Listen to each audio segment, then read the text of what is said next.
tokių ginklų neturim, nes mes dar neturėjom jokių kontrolinių rungtynių. Tai mes patys negalim pasakyti, kokiam mes lygyje esam.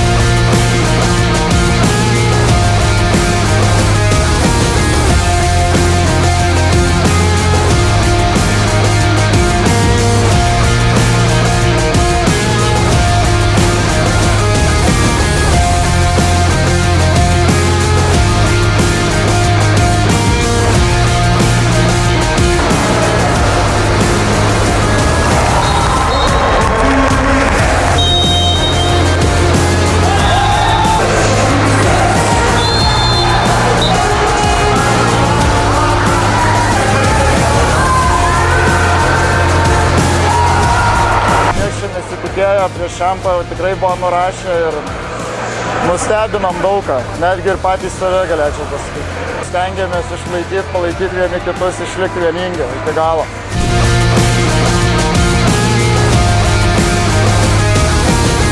Mes viso čempionato metu tik tai augam. Augam kaip komanda, augam kaip asmenybės ir ta savaitė esant kartu mus dar labiau sulipdė. Tai manau, kad mes dėjom net nemažo, labai didelį žingsnį į priekį.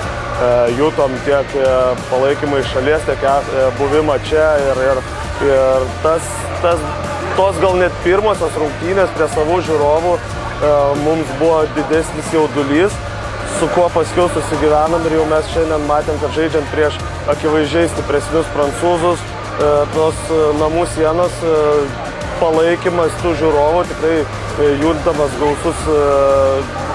gausiai toksai pozityvas, tai jisai suteikia papildomos energijos. Džiaugiuosi už komandą, aš juos tik tai visą laiką palaikysiu ir tai yra ta kovotojų karta.